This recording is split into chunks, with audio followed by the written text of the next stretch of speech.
I've never seen a hollow mountain that you can just crash right through into. Have you ever been to a bug planet? No? Well, there you go. Okay. I finally Watched. I finally Watched. I finally watched. I finally watched. I finally Watched. Hey, everybody. Welcome to another episode of I Finally Watched. This is David. And this is Alon, and I finally watched Starship Troopers. And today we have a very special guest, Ian Graham from Cult Connections podcast. Hi, Ian. Hello, guys. Hi. Hi. Thanks for having me on. Yeah, no, this is exciting. Would you care to tell us and the folks listening at home a little bit more about your podcast, Cult Connections? Sure. Yeah. So, cult, their connections, film and their TV. I'm actually going to shortly make a few sort of changes there to it, but basically the main show. Every week I have a new their guest on, so there is someone they're fresh every week. We talk about three things, so it might be three films, three they're sort of episodes of a sort of show, and there's a theme there to it. So it might be their sort of actor, their director, things like that, but also some more obscure their links to um, their films. So for this week, I'm talking about The Other Fellas, which is three long-running film their series where the lead actor is they changed for one film and the original actor actually comes back there for the next film. I think Oh, three their films where they've actually done that. There's one very obvious one, and then there are two that you might not know so well. But three big film their series. So just sort of links like that. Just nice obscure stuff or things that you might not sort of think about. That's the flavour that I like to have. I like that too, because so not only do you do cult and obscure films, but then they're all connected in an obscure way also. So it's kind of like you're piling on the theme. Yeah, Some of to be fair, some of them are more they're obvious, but they sure. when I do find those more obscure ones, yeah, I'm like, yes, this is perfect. Just so yeah, and like I say, this week's one's absolutely, it's so good. It just fits the show so well. And, it has gone down well so far. That's awesome. That's awesome. Yeah, so Starship Troopers, I kind of threw the ball in your court for this one, Ian, and you picked this one. Is this one that you've done, you've always wanted to do, talk about? I haven't covered this film on my show. However, when you mentioned it, and funnily enough, one of the things that I said at the start of the January is I'd actually read more. So the 2023, I must read more their sort of novels, and I'd very much gotten out of that, which was so. And I knew I'd actually read quite a lot of their Heinlein in their teenagers. There was, as you guys can see, that was quite a while ago.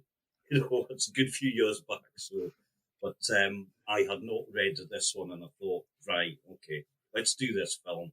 I'm gonna get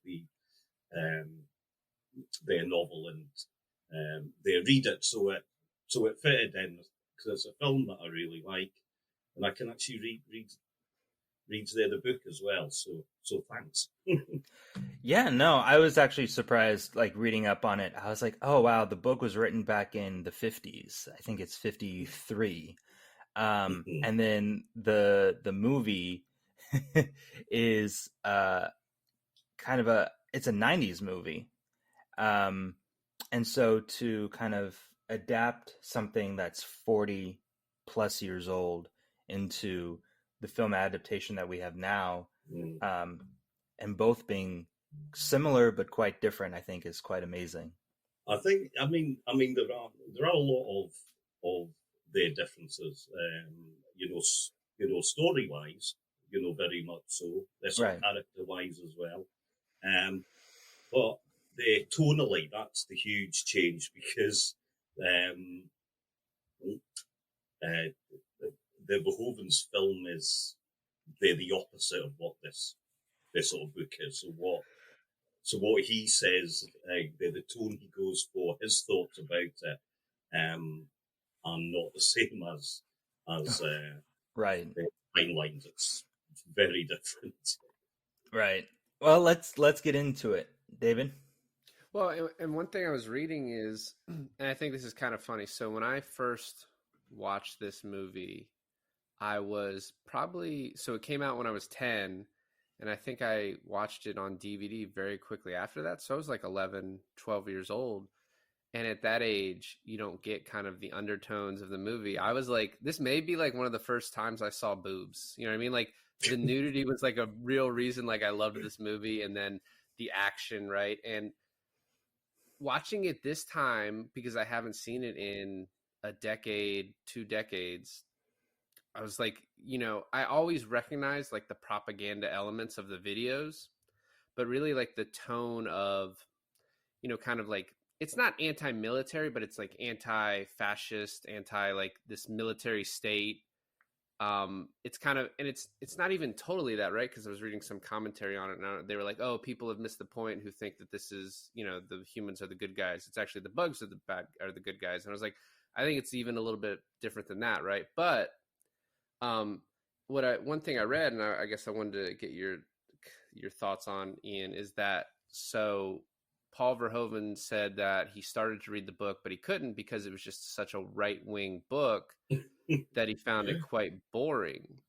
And then one of the things I read is that like many fans of the book were actually like in defense of the author in the book, were saying like, well, no, this guy wasn't like a right-wing pro-military guy. He was actually it was a commentary on like a military type state, and that he wasn't, promoting this. He was just saying, like, this is what this would look like. This is something that could happen. And this is, this is like what it would look like. Right. And what I found funny, whether that's true or not, is if it is true, you have the director of the movie kind of maybe misinterpreting the book. And then when this movie came out, so many of the critics like accused Paul Verhoeven of like neo-Nazi tendencies, of being like pro-military and pro this. And it's just, so it would be very funny to me if the movie was misunderstood, and then the director of that movie like misunderstood the original text, the intentions of it, even though I would imagine it does come off as very pro-military. And like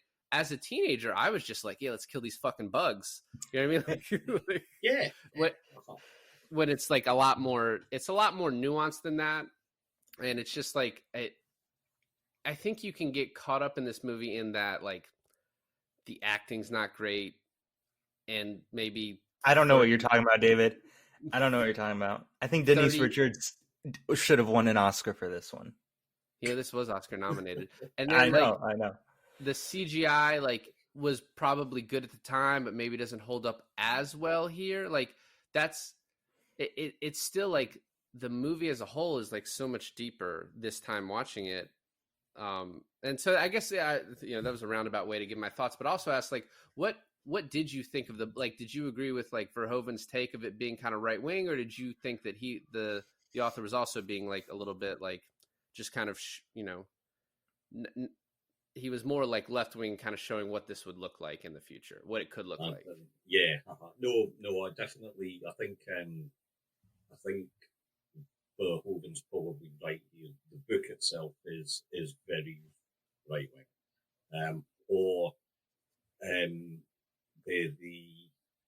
because what it does do is they sort of lecture the reader in their many ways. So it has a bit of the science, has a bit of where it breaks down the sort of the chain of their sort of command and how that works, and it really labours that, and it's almost like a a a this sort of lesson.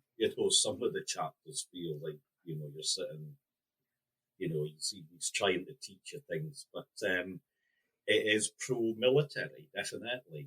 That is the sort of hero that civilians are seen as not sort of lesser, but people who join their services are seen as they're sort of better people, and they are they're sort of rewarded in that their society only. So you have to do service to be their citizen, and only citizens can they vote. So that's a pretty and yeah other things too, like get a license to have children and things like that. It's all all sorts of stuff. very, it's all sorts of stuff. One thing I found interesting is the Neil Patrick Harris character in this film. I thought he was kind of like I don't know, just his whole arc, right? His whole story I found interesting. And obviously we don't see much of him, but he's supposed to be like one of the the columns of the story. Like you have Denise Richards, and then you have I'm just gonna name them by the character name or the actress name, whatever I think of, I can remember. But you have Johnny Rico, and then you have Carl, played by Neil Patrick Harris, and the whole movie mostly focuses on Rico and Denise Richards, and then the character of Carl is kind of thrown aside until you see him more towards the end.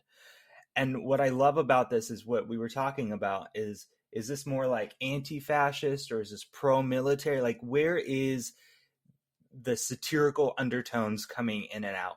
But I think it's mostly like prominent when you see Carl again after all these years, and he's dressed like an SS officer coming, straight out of World War II, Nazi Germany, and I was just like, oh my God, they're not subtle with that at all. Like they are, you're very committed to that at that point. I thought that's what I took from it. Yeah, for me, the Beholden certainly at this time doesn't really do subtle, over the top. It's not a subtle film, It's No. It's it's in your face, but it's actually they're sort of telling you, style wise are very similar films. Great film, obviously Robocop a lot. But obviously, David, you said you saw this when you were they're sort of 11 or so, and I would imagine at that sort of age, it's a film. It's a big, it's a big space action film, and you can enjoy it on that level. It's and great sort of action. Spaceships, bugs, shooting. Gore. But there's lots of other bits, and it's. I mean, for me, I've probably watched it 10 times, maybe. I've watched this film, a lot, and there's always new things, or there's always something that I will sort of pick up on, or it still feels fresh for me, which they're the best films always do. One thing I wanted to talk about too is well, I was reading some of the commentary on it. I think I kind of said this a little bit earlier, but some people you have some people who look at this and they're just like, right, this is like a pro-war movie, like the humans are the good guys, rah rah. It's like a fun story. There are other people that are like, you guys are idiots. You like completely kind of missed it. The bugs are the good guys, and I think you only read that from like one line where they're like, oh, people say that the bugs we like sort of went into their territory a little bit, and because of that this has caused all of this. And it's one line from like a reporter, right? But what I like about this movie is I think there's like it's a little bit more nuanced than that. Like Verhoeven's definitely talking about like the dangers of creating this kind of fascist pro-military government control state, right? Because that's what he grew up in. But I also think the movie can be seen like whether you're left wing or right wing, you can sort of see it like, one, it's like, yeah, this is like the dangers of this, the humans are in the wrong. But there's also like, even if you are right wing, you see this is like it's not pro-military even from that standpoint, where it's like war is hell. You have all these kind of poorer people, which in this case, the poorer people are the civilians rather than the citizens, right? They're the ones that get sent to go, in order to be a citizen, you have to go off and almost die, usually die. A few of you will live, right?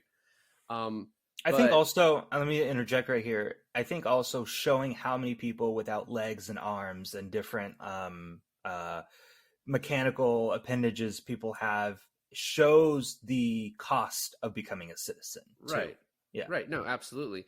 And so it's like, it also shows like these military blunders too, right? So it's like, it's not necessarily saying like, or at least the way you can take it, right? Not necessarily saying like, oh, the humans are wrong in this and they should have just allowed Buenos Aires to get bombed. They should have allowed, the bugs start destroying like every planet, right? So if you take this reading of like, oh, it was just accidental, well, that doesn't really jive with the fact that they're sending these asteroids out with their eggs on it and then taking over every planet, right? And destroying all of these solar systems, right? Like, there's one line at the end where he's like, oh yeah, we just got back from Zegama Beach. And we'd heard that earlier. And Rico's like, oh, I've always wanted to visit there. And the guy's like, well, it's gone. Right. And I mean, we don't know why it's gone, but I mean, we could imagine there was a fight there. There was an invasion there. And then like, erosion, just natural erosion. Yeah. Just water erosion. But my whole overarching point about this is like, I think the movie is so good at one, it's definitely taking an anti-military stance, right? But not necessarily in a just like, you shouldn't have a military, but in a like, it's not glorious, right? And that's the overarching. It's glorifying it, yeah, exactly. Yeah, it's not glorious. So whether you're saying like, oh, the humans are wrong, that's missing the point. The point is, to me, war is not glory, right? These people think it's glory, and then they get on their first battlefield, and like most of them die. And so I think that that is like the main point to me from this, and it's something that you maybe miss when you're 11. I'm just imagining David watching this now as an adult, and he's like, huh, I think this damn movie's trying to tell me something. But yeah, no, I mean, I think we'll hit most of these points if we just like start talking about the plot and how it starts out with the kind of the military propaganda, almost looking like you're scrolling through a web page, which I thought was an interesting way of introducing this. It's would you like to know more sort of vibe? Yeah, that was my favorite part growing up, and my favorite part like now. Those videos are it's just so, this movie is a lot of times called satirical, and I think those are like the biggest examples of that. It's the most satirical parts of it, just like, and it's just it's a very smart way to do exposition. I always look out for like how movies do that, but the first couple just like set up the entire plot of the movie in just like a very interesting way, and then the rest of them are just, like I said, so satirical. The problem for me is that I read like a Wikipedia synopsis about this movie before watching it. Of course you did. Of course you did. No, just not like a whole plot by plot thing, just like a byline, right? And it's called satirical. So when coming into this, I was expecting something like an airplane or like a Monty Python and the Holy Grail sort of thing. And that is not what I got at all. I got this whole 2 hour, like, it takes it pretty, like, this movie takes it pretty seriously, takes itself pretty seriously for the most part. So I was just surprised how, like, okay, so the satirical part is in the propaganda stuff, and that's like 3 or 4 times throughout the whole film. I think what I love about it, and the military, the sort of advertisement parts, the media bits, and they are littered there throughout the film. And again, I think back to the sort of RoboCop as well, which features some very similar their sort of elements, and this was off, for Verhoeven, this seems to be a very sort of comfortable, style for him.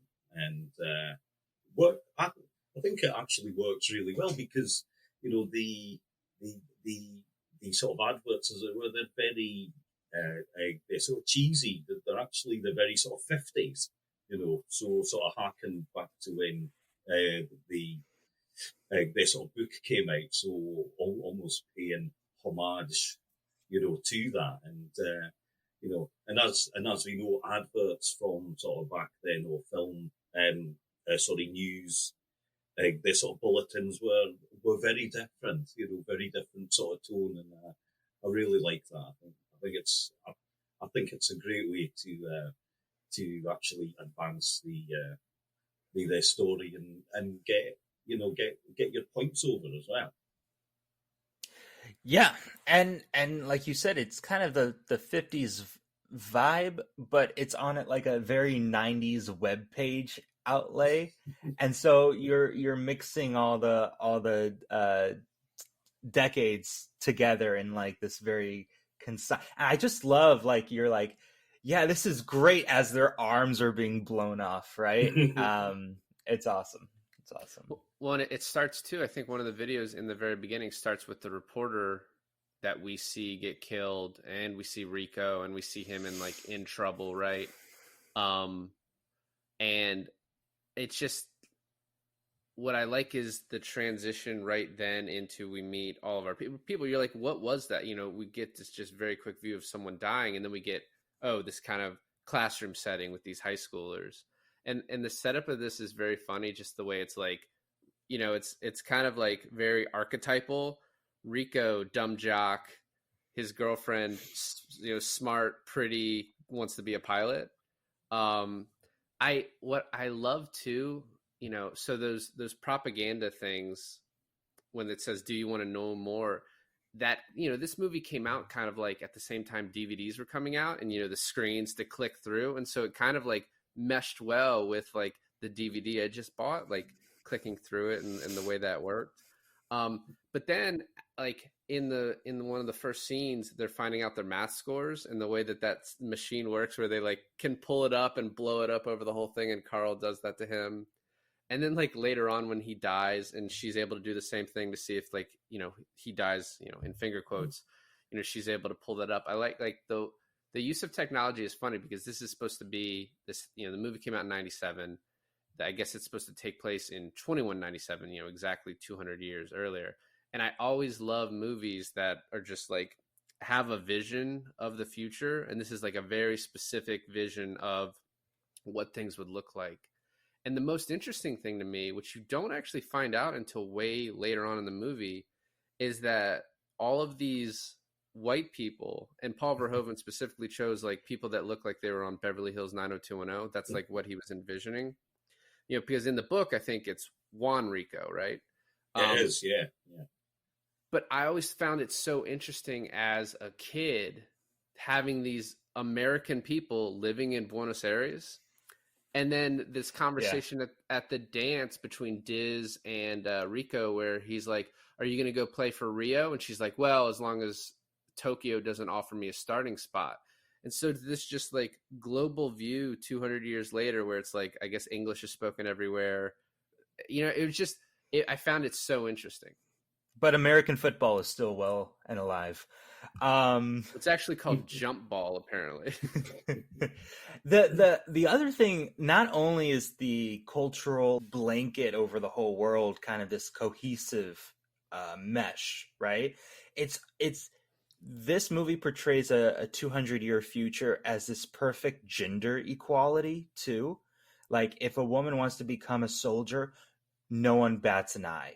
And I think that's different. Like today, that's more, a common thing. Back in the 90s, probably not so much, right? And so the fact that they can all shower together, they can all be pilots, they can all achieve the same goal, and no one is looked to as, a different sort of way of life. I think one of the most interesting conversations in this whole movie is when they're all in the shower, and for David's sake, they're all butt-ass naked. And I forget her name, but the short-haired redhead says that they're going around and asking why each one became fight in the military to become a citizen, and they're like, she goes, oh, I want to start a family. So it's like this perfect combination of like, yeah, I can fight in the military and start a family, and that's perfectly normal. And I think that's just so interesting how they've kind of reimagined this future where there's no gender norms and there's no it's interesting to me. I thought that was cool.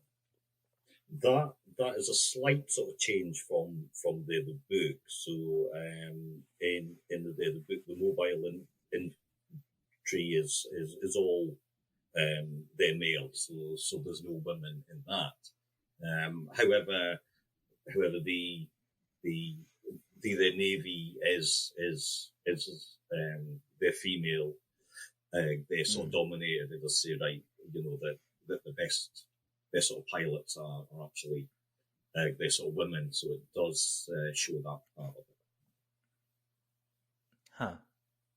That's good. That's great that you read the book, because now we can make comparisons through the whole thing. No, it's really great. Last time episode before, we did The Girl with the Dragon Tattoo, and David saw the original version, so he was jumping in and out about like, well, actually, that's not what actually happened in the original version. Which is also probably different than the book too. But what I love about the beginning of this as well is there's so many tiny details that are not thrown in your face. Like, for example, the dad just throws this line out of like, I'd rather take 10 lashes in public square than, you know, have you join. And it's just like, oh my God. So this is this place where if you do something wrong, everyone comes around, and it's like, it's not a guillotine, but it's, you know, public humiliation. You know what I mean? The other thing too is, I thought that was something, before we actually see it in the movie, I thought that was just something dads say, like, if your friends all jumped off a bridge, would you, sort of thing, like 10 lashes in the public square. And then you find out it's actually the thing, like a thing, and you're like, yeah. Well, and the other thing too is that so like there's, you know, there's this one reading you can have just based on this movie where, like, you know, it's almost a trick that being a citizen is a good thing, right? Because like Rico's like, oh, I want to be a citizen, I want to join the military, and his family's like, we're rich, you're gonna go to you're dumb, but you're gonna get to go to Harvard because we're rich. You know, I don't think that's the point of it, right? I think it's like they just happen to be able to be wealthy, but they're still like considered almost a lower class because they're not citizens in this like militaristic future.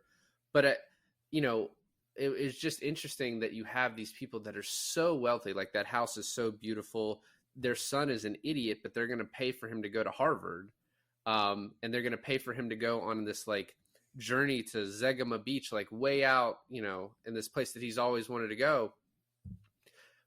But it's like they're almost a lower class because they haven't joined the military. They haven't had. I imagine the book describes how to become a citizen a little more. Like if you're a citizen, do your babies become a citizen, or, you know, all of that. But I just the touches on it in the beginning of the movie are so interesting. No, it's fairly much they're the same. You know, you have to do your service. It doesn't really touch on about what happens afterwards. However, you know, those features are the same. So, you know, the Rico's family they're wealthy. He was going to go to their sort of Harvard. You know, that was a plan work in the family, their sort of business. Funnily enough, his trip, which was a bribe, for actually not sort of joining up, to join the family firm, as it were. He was going to go to, I think it was Mars, actually. So in the book, yeah, that was as far as they were going to get. It was Mars. It was Mars, and then that's how we get our Total Recall tie-in into this movie. But the other thing too, and I'm going to go back to the shower scene. I think I'm going to go back to the shower scene a lot for David's sake. No, I'm kidding. But thank you. for the part where there's one soldier who says that he was going to go to Harvard and he couldn't afford it.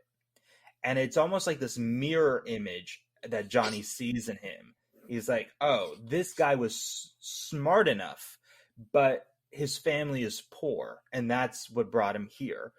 I could have actually gone there and had all the opportunity to, but I chose this. And I thought that was a really interesting mirror comparison to the two characters.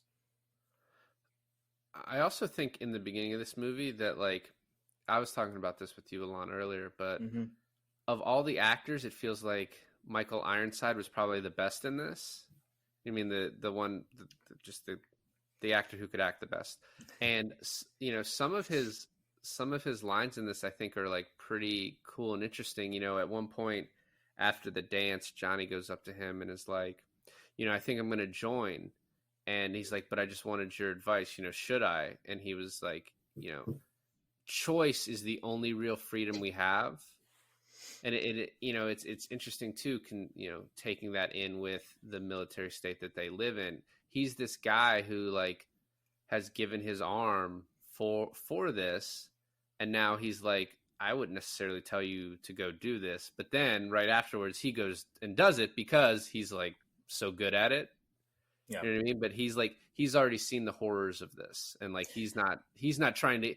He's, you know, the dad accuses him, oh, you know, they're trying to use, you know, recruit people out of that high school, and he's like, that's not what this, you know, this teacher doesn't do that. So he's just such an interesting character. And then while all this is going on, we have this love triangle between Johnny, Riz, and Denise Richards, Diz. which is not Diz. I don't know how to say it. Riz is another action movie character from a different movie. Diz, Johnny, and Denise Richards. Well, okay, for fuck's sake, what's Denise Richards' character name so I can stop calling her Denise Richards? Carmen. So we got Carmen, Diz, and Rico. And Rico and Carmen are in a relationship, and Diz kind of wants to steal Rico away. And this is like, it's interesting too, and maybe this is why the movie was so damn long, is because you have all this like political, satirical say-so in the whole film, but then you also have this like relationships and love that's like the driving force, that's like the interconnective tissue through the whole movie, driving our characters in a way. But what did everyone think about the whole Diz moving in on Johnny thing? I certainly, for me, and having read the book, and I will sort of touch on this, you know, as we go on. However, so there is no the Diz, their character, so that's a new one. Carmen is a very minor role in the book. Same with the sort of Carl. Now, the Carl actually gets killed halfway through, and Jesus. You know, no real mention of it at all. So Carmen is not Johnny's their girlfriend at all.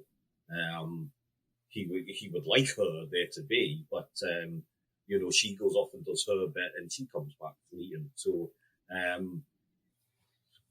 but as a Hollywood film, you know, you need the sort of characters that the audience can they sort of relate to, and you know, these are young people. They've got hormones, you know, so we will get a bit of love and a bit of, you know, the other and all that stuff, and it makes sense because it helps to tie up, you know, the sort of story and the themes, and helps to drive the plot, and you know, a straight adaptation of the novel probably wouldn't really work too well, because it's very much, it is Rico's their sort of journey, and yeah, you know, you need these other bits, you know, to make it work.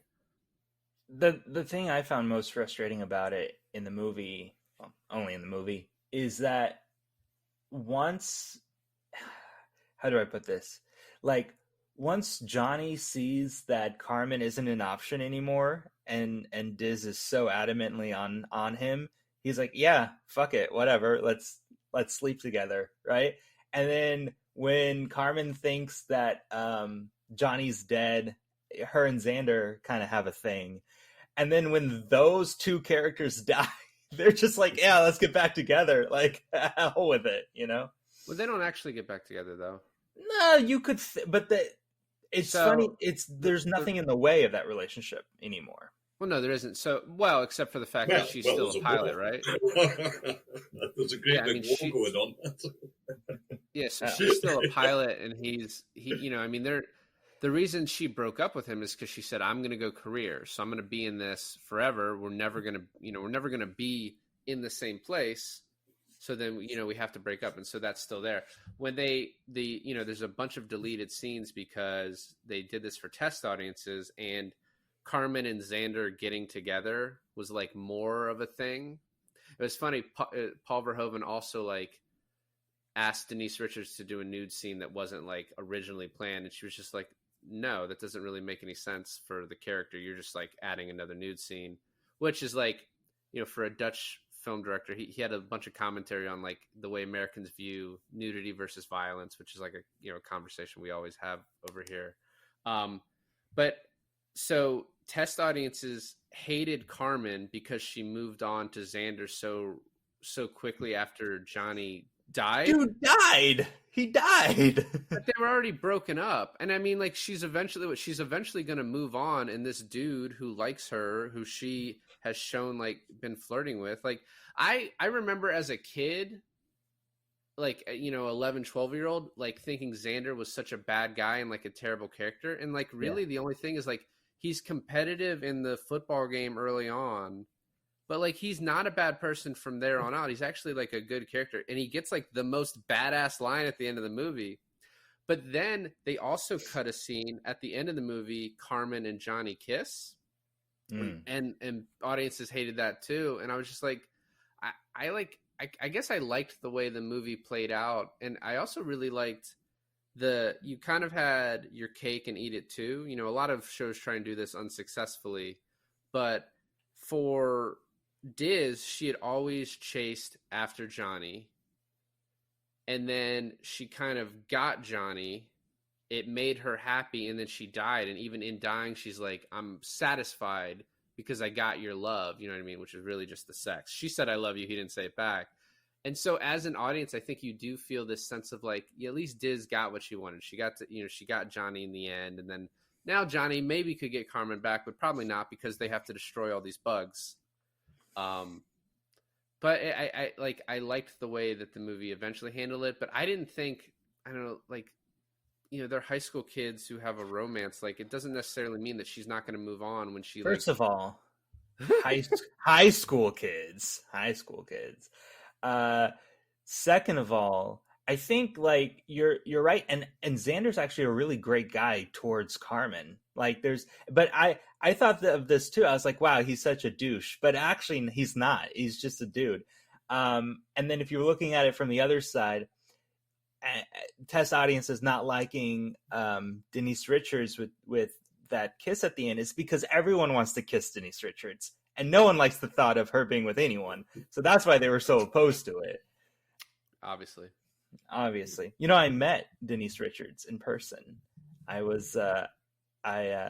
worked on a film set back when I lived in LA, and it was this like action film straight to streaming or DVD or whatever we did back in 2016.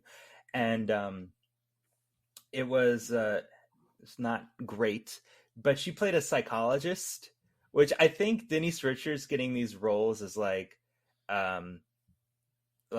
she's so pretty, but she refused to be typecast as like just the pretty girl. She always wants to like be like the doctor or the thing. I think it's kudos to her. I think that's so great, kind of trying to get roles that people wouldn't normally give you, and kind of trying to achieve that look upon yourself as an actress, as a professional. So yeah. And she was super nice, super sweet. I think I got her a coffee or something. Integral role in the movie for you. Yeah. She was a scientist in the Bond movie, so. Yeah, scientist, pilot. So I think now we're at basic training. And I love seeing Clancy Brown from Shawshank Redemption in this as the drill instructor. I think he's like perfect casting. This is so. I think this is, you've gone in on the shower scene in detail, so we don't need to do that anymore. But Dizzy shows up out of nowhere. She was never intended to be in the military. We get this kind of back and forth with him and Ace, who is played by Busey's kid. And yeah. And I think I love all this, but this was the first time I realized that the farm boy's death was not really Rico's fault. Like, she shot him in the eye. Like, the helmet wasn't covering the eye. Like, she was the one that screwed up, and Rico got lashed. That was my new thoughts on this scene. This actually follows the book fairly sort of closely. The sort of training part, which is good, or certainly what you do see is there are sort of consequences for not following this sort of protocol. So it does actually mirror that quite well, which is. So it stays pretty true. It does sort of change bits of it, but the basic sort of plot sort of beats, as it were, how this sort of Rico this sort of develops, as it were. Certainly, it does. It's fairly. Let me ask you: in the book, does Johnny or Juan in the book, does he get like promoted, demoted, like so many times as much as he does in the movies? Well, kind of, yeah. So this is where it does sort of differ. So, and it shows you in sort of depth about squads and who sort of leads them and what sort of roles there are. And then he attains. So he goes out. He has a few their pains, and then he reaches like squad leader level or things like that, and then they decides he's going to go off and do officer their sort of training. So he actually goes away and does that, and then there's a big section about how he's going to be a sort of officer, and then it leads on to the end, the end of it, which is where he actually takes over the Roughnecks, because he's no roughneck in the book at the start. That's right. He's in a different this sort of unit, and so there are lots of differences there. There's probably more this sort of development, this sort of book wise for sort of Rico, this sort of character wise. He sort of grows up a lot more. I think he's not the sort of jock sort of character that we have, and he still is kind of by the end of the film. But so that's quite a big sort of change, I would say. So we get to the point in the movie where we were talking about his punishment and Farm Boy getting shot. He gets his 10 lashes so that he doesn't have to. This is kind of funny to me. He gets his 10 lashes so he doesn't have to quit the military, and he quits anyways, right? So like all that public humiliation and everything was just like a, extra helping on the side, sort of deal. But when the call to action part of the movie is when Buenos Aires gets bombed, and that's when. I love the part where he's like, "Does that look like your signature?" And he's like, "Yes, sir." He's like, "It doesn't look like it to me," and just rips the papers. I got a little choked up there.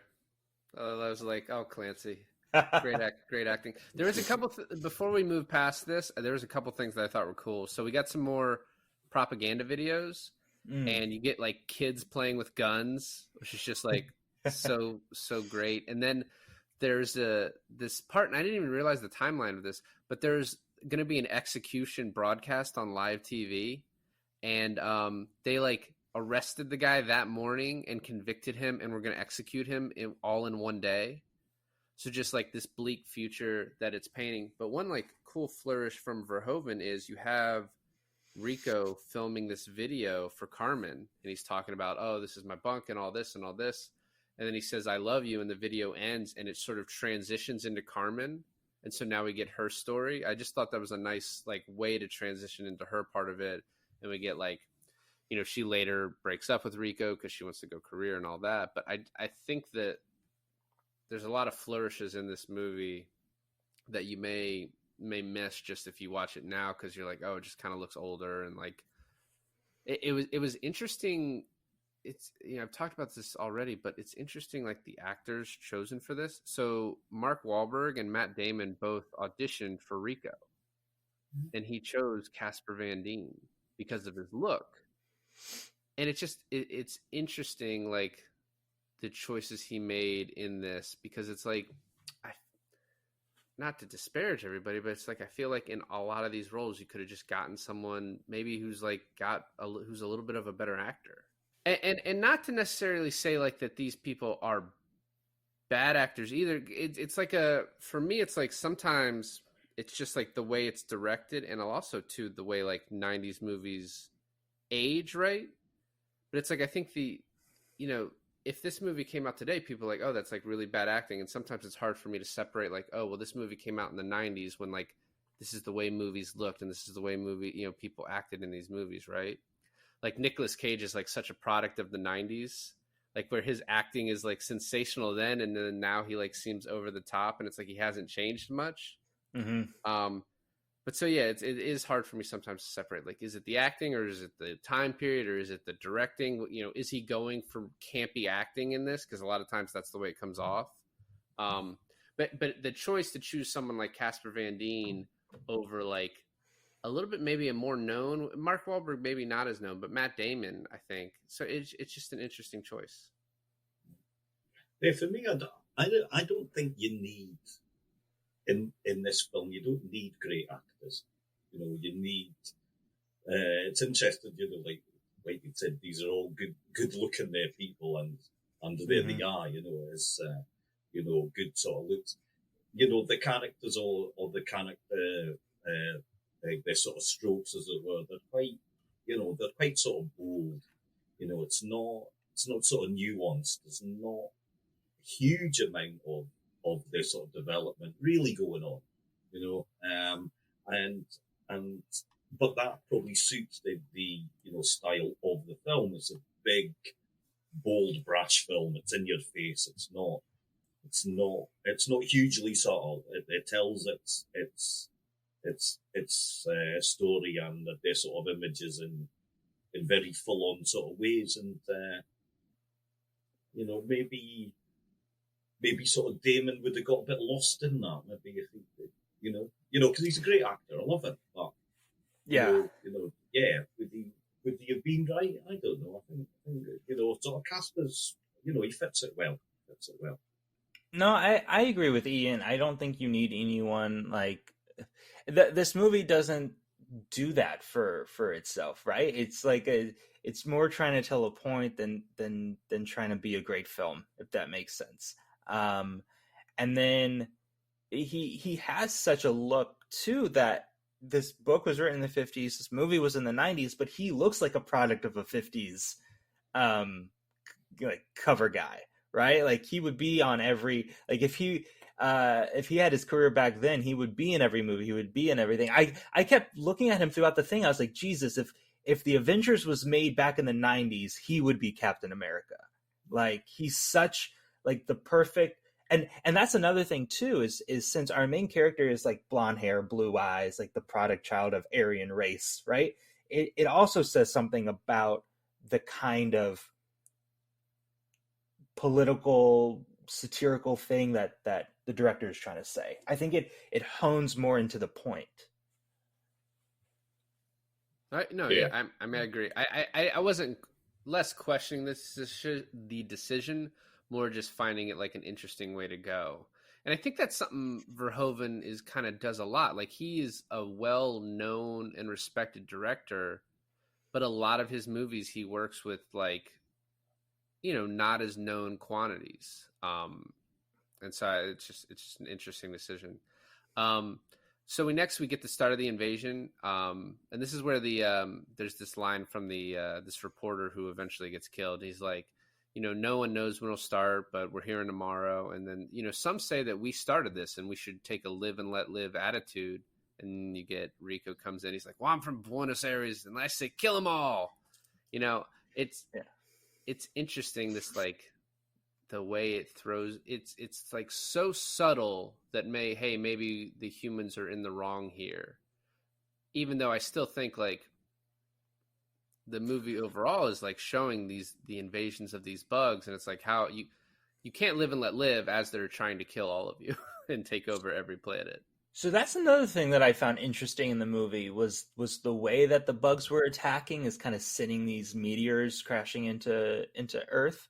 It almost feels like it's out of their control, doesn't it? It doesn't seem intentional. It just seems like, oh, these things are crashing into Earth and we need to blame the bugs. Except if it was not for the spores that they put on the meteors for the invasion, which is also kind of briefly mentioned. But did you guys think that was interesting, that we got into ships, we loaded the bullets into the guns, and we drove to their planet to kill them all?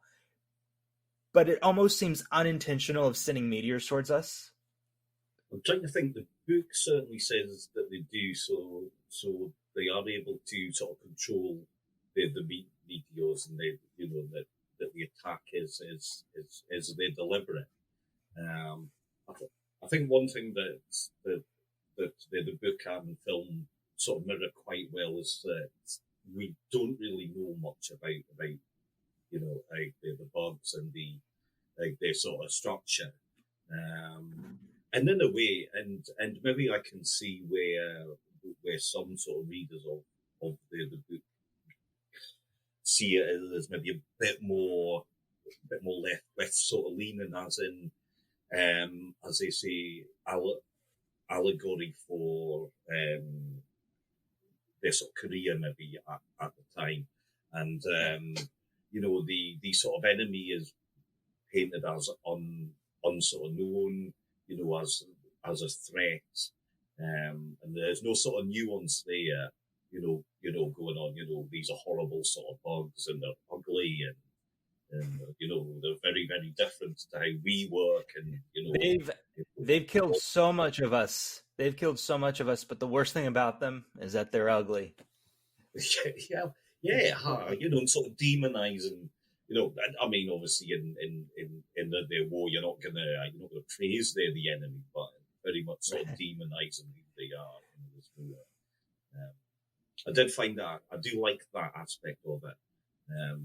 In both the film and the book really sort of mirror that. That's very much comes over. Yeah. And I think saying that the bugs, that these meteors are unintentional, that the humans obviously attribute it to an intentional act, but I think also, and we're about to talk about the invasion, and where, like, the military intelligence is completely undermined, they don't take the bugs as much of a threat. They think they're stupid, and they think this will be a cakewalk.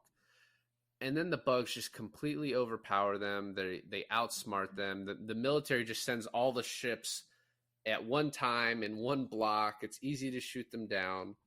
And so it's like, as the movie goes on and you see that these bugs are more and more intelligent, and then you find this brain bug, this smart bug, and the way that they suck out humans' brains to gain their intelligence and their thoughts. It's like, I don't think you can then say that the asteroids are an accident, right? And maybe they're just sending them out there, and it's like, whatever they hit. Maybe they're not good at targeting, but it's like, it definitely seems like it has to be somewhat of an intentional act on their part.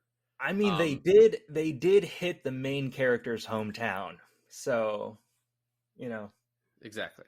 That was intentional. They knew who. I took that personally. Yeah. One thing before we get into the invasion, I want to say is there's a scene where Xander and Rico fight, and Xander's like, rank is not an issue. Does everyone hear that? And he turns around. And then as he turns back, Rico unloads what can only be described as his hardest punch he can give. And the fact that you didn't knock out, draw blood, cause a bruise, when you hit someone as hard as you could as they're turning into your punch, you're pretty fucking weak. Like, you should have been able to knock him out with that. Or you just, missed? I don't know what happened. Oh, man. Yeah, the rivalry between him and Xander is just kind of crazy. How it's like, and then when everyone thinks he's dead, and then he gets his sorry. Before everyone thinks he's dead, he sees Carmen with Xander, and he's like, "Oh, this is why you broke up with me, huh? Like career, huh?" And it's like, but it's not about that. And at this point in the movie, and like you said, maybe in a deleted scene, but throughout the whole movie, there's not really an adamant romantic relationship between Carmen and Xander. And the thing is, though, is that the way he jumps to conclusions, because of course he has to catch her with the guy that they had a rivalry back in high school with, right? Like, if it was any other guy, he probably wouldn't think of a thing. But since it was like the whole football or jump ball and the dance shit that happened there, it was just like, it's like all these emotions piled on. But I love how after this, they pull them away from the fight, and then they go get the tattoos in one of the most painfully looking ways to get a tattoo. And then pours alcohol on it. Who is that? Is that Kit? Kit pours alcohol on his? Ace. Okay. Well, just like a Busey, being an asshole in a film. They're soldiers, so they're tough guys, aren't they? Yeah. Go off and do that. So we have the first wave. Everything goes horribly. And this is where the reporter gets killed, and then we see Rico get stabbed in the leg, and it sort of ends with this fade to black of a monster coming at him and him screaming. I think you have to know he's not dead, right?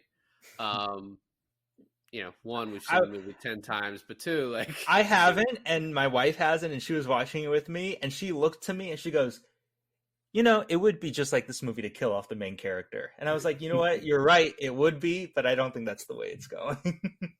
Well, in this, we also thought Carmen had died, right? Because we thought they show a flare hitting her ship, and it's like, all right, so everyone died? All the people we care about died in this? It's just going to be the Diz story from here on out. Diz and Carl. You can't forget Carl. Well, and then there's this, like, interstitial where these two talking heads are yelling at each other, which is also just so funny, because that's, like, all TV is now, is people yelling at each other across the desk. But he's the one line from the guy is like, I think the idea of a bug that thinks is offensive to me, which is also funny because everything's offensive now. But he's clearly playing like this right wing blowhard character. He's like, the idea of a bug that thinks offends me. But then we find out immediately Carmen survived. She thinks Rico's died. Then we find out a second later Rico's died. I love he's alive. The fish tank with Rico inside of it is a really cool, like, set piece setup. In the back of the tank. and the way they're all cheer, they're like, "You're a KIA, dude. See you in 3 days," and he just gives a thumbs up. Like, it's so casual. Like, I don't know, something about that is just like, I don't know. It's like in this world, you're just expected to die. So if you don't die, you're like, oh my god. Luck of the draw, So next we join the Roughnecks, and we realize his teacher. They pronounce it like Ratchek is how they pronounce this guy's last name. Ratchek, yeah. But he's the leader. I like Busey getting punched because he says, "I heard this guy's a hard ass." Like, he saved all of our lives. It's like, this guy has saved every to join the Roughnecks, you have to almost die, and he just happens to find you. That's how you get in. There's this part when Johnny gets promoted in rank, and he's looking for another lieutenant, or he's looking for a squad leader. That's what he's looking for, right? and he turns to Ace and he's like, "Do you be my squad leader?" And he goes, I've done it before and I failed. I don't want to do it." And then he just turns to, like, a little to the left to Carmen. He's like, "All right, how about you?" And Carmen's like, "Yeah, I'm down 100%. Thank you for choosing me." I was like, "You are not his first choice, Carmen." Not Carmen, Diz. You were not his first choice, Diz. Sorry. Oh, right. Yeah. Well, it's a little sarcastic from her. I didn't take it. I thought it was genuine, but it was so funny how it was just immediately like, "All right, Diz, come on." I suppose, and it's interesting, like we spoke about earlier about how the characters, change. Johnny gets, dumped, and then next thing he's Des and things like that. But I suppose it shows you it's the nature of their war. You don't have time to actually think too much about these things. Yeah. So if you get offered, a squad leader, even though someone else was asked first, you go for it. If someone says, fancy a bunk up, then you go for it because you don't know how long you've got left, do you? You don't know what's going to happen. So life moves pretty fast in these parts. Well, That's Ratchek's line I love, where he's like, "You asked me for advice once, so here's my advice: never say no to a good thing." Oh, Ratchek is a G too, because he's like, he comes into his bunk and he's sleeping. He's like in the middle of about to sleep with Diz, and he's like, "All right, come on," in like 10 minutes. And then he sees Diz and he's like, "Make that 20." Like, what a G. I found it funny where she was like 20 minutes and he's like, "We can make it work." And I thought of those memes where someone's like, "Oh, look at this tiny fry," and then it's cut with a guy who's like, "That's actually a normal size fry. That's like fine." I was like, just imagine like someone cutting this and be like, 20 minutes is like plenty of time. I was making a joke with my wife Taylor, and she goes, "Do you think he would have?" She's like, because he asked, "Who's that underneath?" And like, what if it wasn't Diz? What if it was like a dude? And then Michael Ironside was like, "Okay, 30 minutes."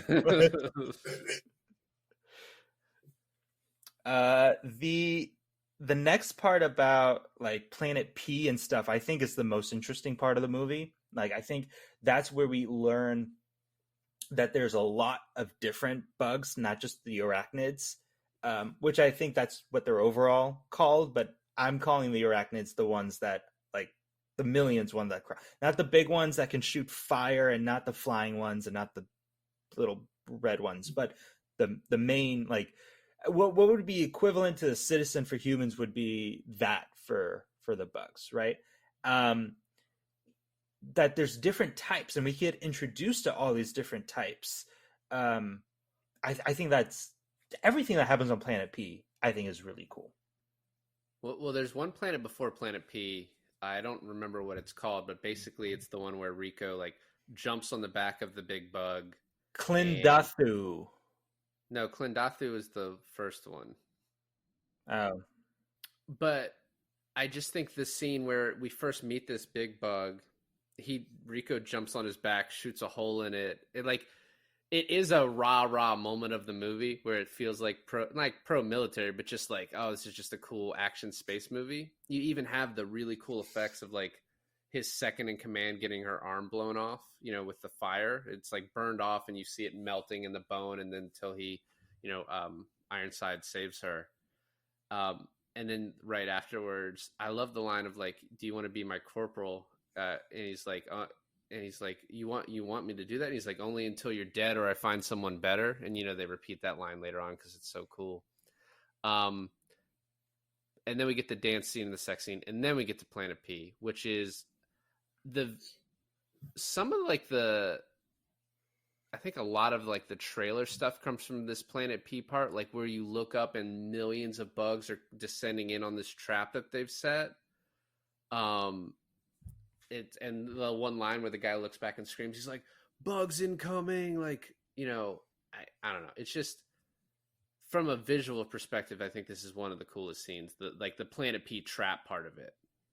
Also, the planet's name that they killed the tanker bug on, it's called Tango Orilla. Say that 5 times fast. Yeah, so no, I agree. I think the Planet P stuff is really cool. We get to learn way more about. The cool thing too is that they've been. Do they say how long they've been fighting these bugs for? Maybe Ian. Does it say it more clearly in the book? It's certainly with the book. It's a years. It's a good few years at least sort of 2 for sort of equals. You know, it could be longer than that, but I mean, the passage of sort of time and like what it does show you is that there is like, you know, they do get you know, shore leave, the drives that they have to go from sort of system to system. You know, it takes, you know, days. It's not a Star Trek. It's not Star Wars. Both when you're there, you know, it does take a while, you know, to actually travel to the planets and things like that. And they do have to sort of group and, you know, rest the soldiers and things like that. So it's not sort of full on. So there is a fair passage of sort of time, actually going on with it. Well, the reason I ask is because they seem all surprised about these different types of bugs and they don't quite know how to handle them. And then one thing I like about the movie is that as they learn about the bugs, we as the audience learn about the bugs. Mm-hmm. So I was like, how long have they been fighting these things that they haven't learned that there's flying ones, that there's tankers, that there's thinking ones, you know? Mm-hmm. So, well, I mean, they do talk about the sort of structure for them. So like sort of ants or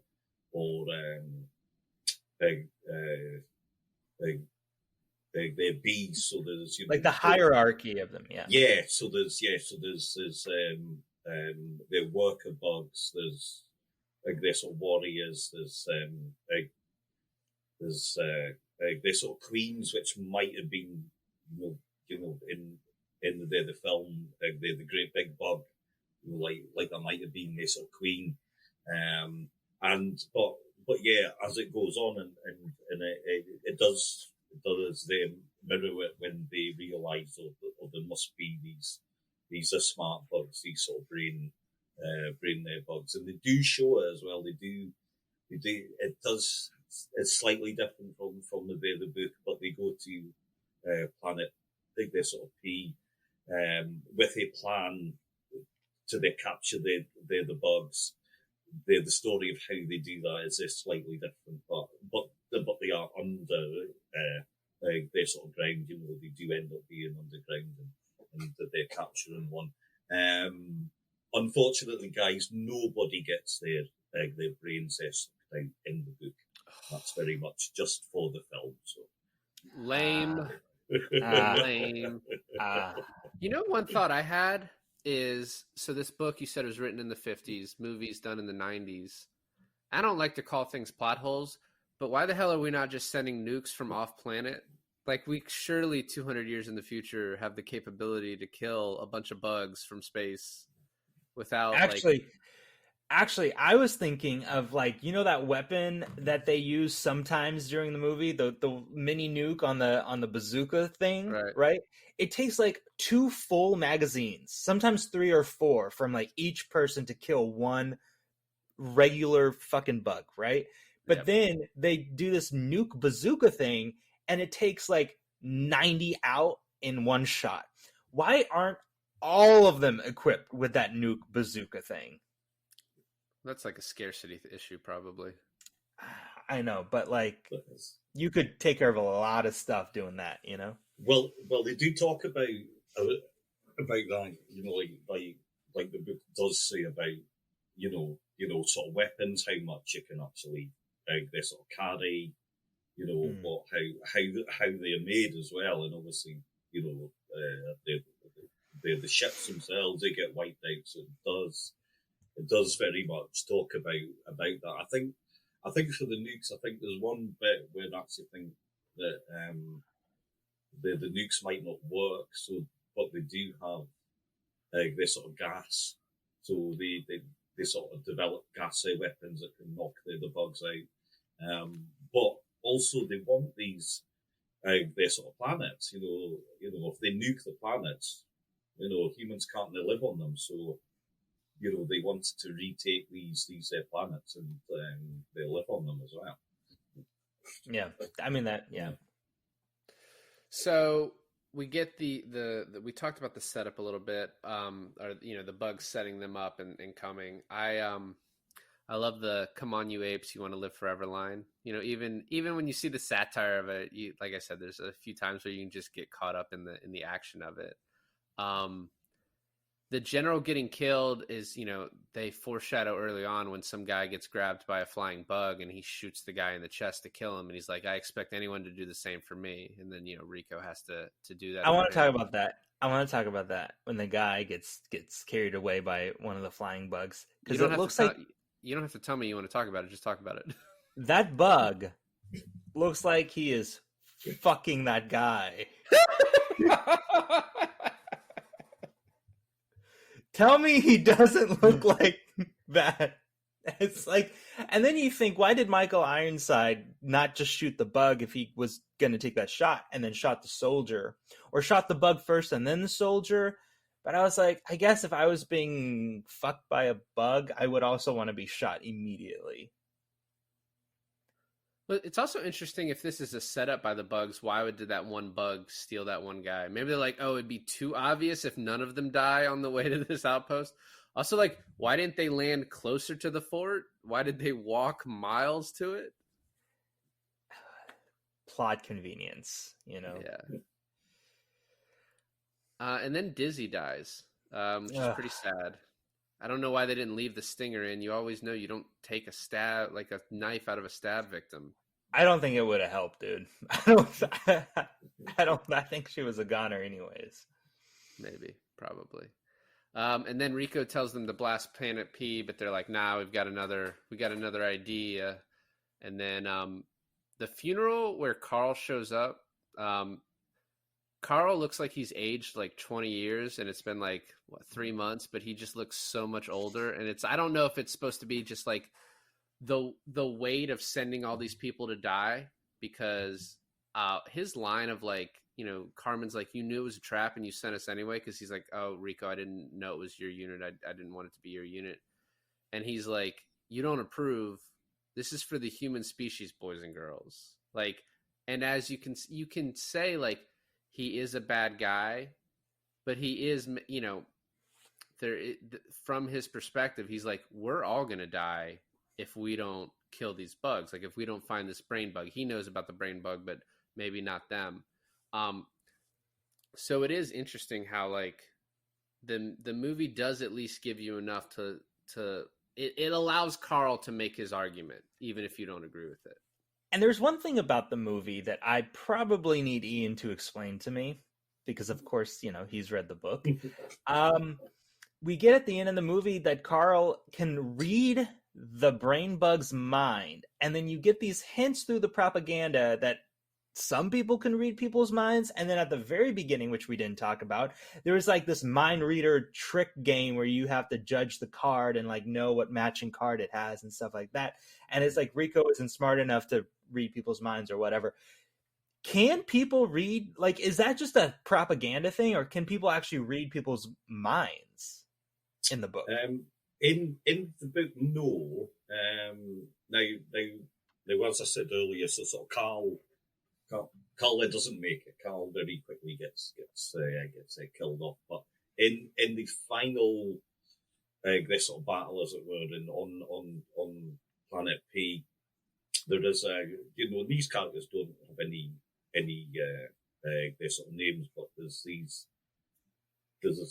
officers from the Psi sort of corps, right? Who they are, and they're able to what they're able to do is to sort of locate where the sort of tunnels for the bugs are, with their minds. So that is one of the things that they can. So they can, yeah. Yeah, haha. So there's an element, but not specifically sort of mind sort of reading, but there is some sort of psychic sort of element, or some sort of mind sort of power going on. Yeah. One thing I wanted to point out, and I don't know if either of you knew this. So the writer of this movie originally started writing this script unaware of Starship Troopers, and it was called Bug Hunt at Outpost 9, which is just a horrible title for a movie. But when they started to realize the similarities between this and Starship Troopers, he optioned and bought the rights to do Starship Troopers. So I think that does probably explain some of the similarities, the things that aren't the same. And so, like, I think that that explains it, right? There's a couple of things in the book, funnily enough, that sort of don't make it to the film. Maybe because as well, actually, that couldn't sort of do it, or maybe just didn't feel that maybe do this sort of visually. So the mobile infantry have these their suits. They are like sort of powered suits that helps them to sort of jump, so they can travel large their sort of distances. There's more sort of strength, to them, almost like a kind of robo suit type thing. So they've all got these suits that they have, and that was probably a step too far. In a way, I quite like the fact that the film they are just their soldiers. They're just same as their soldiers. Now they've got their sort of guns and that's it. So that's one sort of fairly big sort of change, really. The book actually opens with their sort of Rico talking about their suits and how they work, and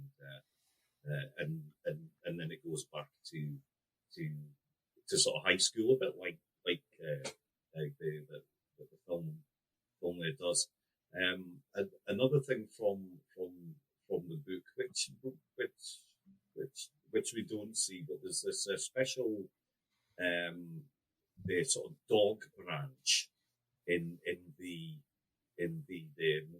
military where the dogs are advanced, and they have some sort of their sort of psychic sort of power, and their handlers are tuned in there to the dogs, so we see a little bit of that, and their Rico doesn't. He doesn't they sort of qualify for that. The only thing he sort of qualifies is for the infantry. So that's a couple of bits that maybe would be nice there to see, but we don't get. This movie is already 2 hours. We don't have time for that. We next get the invasion.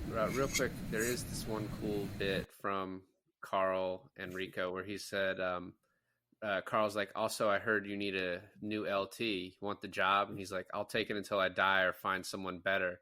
And I think there is, besides the satire elements of this movie, there is this nice arc for Rico. There's this like normal story that has this arc for him. Yeah. Of like him not knowing what he wants to do with his life, just being in love with this girl in high school, being this kind of like dumb guy, and then sort of finding his purpose, where it's just funny because you have all these people dying around him who, also thought this was their purpose, but he's like the main character that gets to live. I then next thought, as they're invading Planet P again, the CGI of the ship getting hit in half and like them getting it, Xander and Carmen getting in the escape pod, I thought actually held up really well. For me, even all the bug CGI really held up really well. The only one that didn't hold up was the big thinker bug. I thought looked real bad at the end, but comparatively, everything else was like pretty damn good. Mm-hmm. Yeah, the only issue I have is sort of visually some of the spaceship shots are a bit fuzzy in sort of places, but actually generally, yeah, it does still look really great. Some of the spaceship stuff looks like a Disney World ride, like a like that's what our thought would be. I mean, so like Welcome to Space Mountain. exactly, yeah, like some of it looked like that. So, but otherwise, pretty good. So Carmen and Xander escape. They get down, and then they go into a tunnel and are surrounded by a bunch of bugs. I've And never seen a hollow mountain that you can just crash right through into. have you ever been to a bug planet? No? Well, there you go. Okay. So they get brought to the queen, which is funny because they're like, "Oh, the queen doesn't, they don't let people live. What are they doing?" And then Z has this like, "They want us alive" line. And this is where like, I think in a movie when you watch it, you automatically, you're like the protagonist. That's my guy. That's who I like see myself as, or like who I empathize with. And so you see Xander stealing his girl, and you're like, this guy's a dick, right? And so I expected at the end of him to do something dickish in like right before he dies, right? Because it's also a movie trope of like making us okay with someone's death. But Xander, in the end, knows he's about to die, hands off the knife to Carmen, and then the most badass line in the movie: "One day, someone like me is going to kill you and your whole fucking race." And it's And just it like, spits on him. and for a movie that's supposed to not, is a satire and a decrying like militarization, it's like such a fucking badass line. The most badass thing is when Carmen cuts off that big dude's little thing coming out of his butthole mouth. Yeah, well, and then Rico comes in, and this is another cool line too. And he's like, "Do you know what this is?" Boom. And like, I think that was also from the trailer. Like, the good use of like scenes for the trailer. I remember in this. It's funny too. He's got this nuke, and then all that happens is like the thinking bug backs away, and then all the other bugs are like, "We're okay with dying," and then just chase after them. And so this ends in like what seems like a very anticlimactic way, because you have Sugar Watkins like gets stabbed, and so then he like is like, "Oh, I'm gonna sit here and blow these guys up and let you escape," but then they escape, and it's just like the war is over. And then it's just over. And what's funny too is like Rico sort of found the big bug, but then it's actually Clancy Brown, Sergeant Zim, that gets like the credit for it and all. But it was funny seeing him at the very end, because he was like, I want to quit and go back and be a private, and I want to go fight. I'm tired of teaching. And then he sort of solved it all. Which is also like, he has a lot of emotional cues in this movie, like when he rips up the resignation letter and then you realize he demotes himself to private so he can fight. I thought was just all great stuff that you could do with his character. And the music wasn't very overpowering in this, but the music when your guy Seth Gilliam, Sugar Watkins, grabs the nuke is like I was like, oh yeah, that like works nicely with this. And it is like, the movie has like some very conventional elements in it, which obviously confused like critics who thought it was pro-war at the time. But like it's just, it has some elements that are done very well, and surprisingly like still hold up. I think it hits, so many they sort of beats, if I think back to Hollywood, the sort of war films, World War II films. I'm of an age where I saw lots of them, big, 50s and the 60s war films, and it does hit a lot of the same sort of beats, same sort of feelings, and for me, it's a multi-layered film, and you can watch it in whatever sort of mood that you're in. So if you want just to, chill out and watch a bit of, bug, this sort of gore, then, do that. And it's got space, the sort of action things. I love how I think there's one of the spaceship there scenes, and the score goes quite sort of James, the sort of Horner-ish, quite sort of Star Trek-ish at one stage, and it's like, yeah, it's actually, homaging, great sort of space films at that point, or you can watch it for the satire, or you can watch it to get angry about, the army. You can do all of those things, So, yeah. Haha. Well, because it even ends too with this line of like, everyone's going to forget that today was the day that we defeated them. And it was just this private Zim, who captured a brain bug, right? But then, it ends with that in this like conventional movie of like, oh yeah, we defeated the bugs. And then right after that, just to remind you, the propaganda films again. You know what I mean? With like, join the army. And you have Enrico's turned into Rat Chick, right? He's just become that guy now. Mm-hmm. Yeah. And not only that, I mean, you have the good endings of Carmen becoming the pilot she's always wanted to be, and like you said, Rico becoming the soldier he's always wanted to be. But then you have this like really kind of I don't know how to say, like a negative connotation about like they're torturing this thinker bug.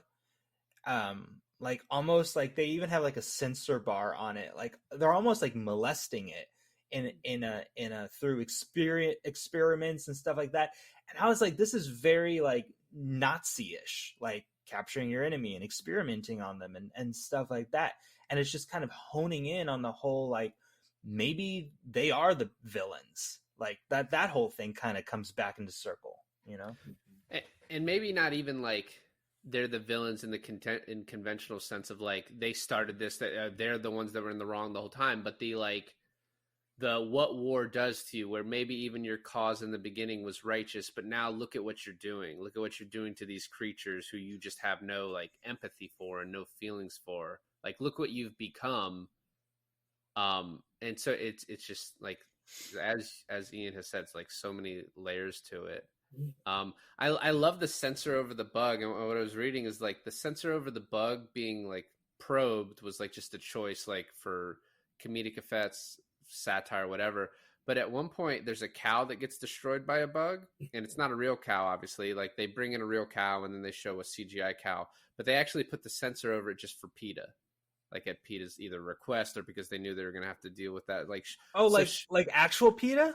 Like, so yeah, like the people for the ethical treatment of animals. It's just funny that like, no, I know what PETA is. I was saying like PETA, like in our world PETA, or PETA in like the movie world PETA. Not 2197 PETA. 1997 PETA was like, just so they didn't have to deal with it. Which it's just funny. Like we saw so many decapitations. Yeah, and it's like, but a CGI cow is a bridge too far.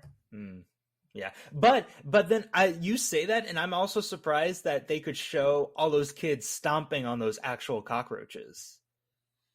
Yeah, I'm curious how they did that part. Because I don't think you can get away with that now. PETA would be on your ass if you killed actual bugs in a movie. Yeah. I want to say just like, overall to end this, I am glad we did this because, my view of this as a kid, a preteen teenager, was just enjoying it on that surface level. And just watching it now, it's like, I was like, oh, we're going to do this movie. I remember liking it as a kid, but I was a kid. And like watching it now, I like it so much more. And that was not what I expected, but it's held up so well. And the undercurrent that's throughout it is just so good. I have a similar thought, and as a first time watching this, I came into this movie with a certain expectation, thinking it was going to be all out satirical, like I said, like an Airplane or a Monty Python sort of thing.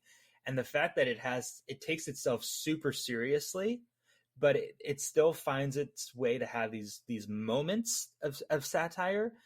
I liked it more than I thought I was going to like it. And I think that was a nice surprise for me. I think probably very similar to this sort of David. This is a film that still stands up. It still looks great. I've said about it, how it works on lots of this sort of levels. So every time that you watch it, you're going to get something new. I've probably watched this film once every 2 years, maybe. I've watched it that many times. I loved it. I loved it when I first saw it. I still love it now. Yeah. And if you haven't seen it, then I don't know why on earth you've spent the past hour or so actually listening to us. But if you haven't watched it, go off and watch it, because it's a great film.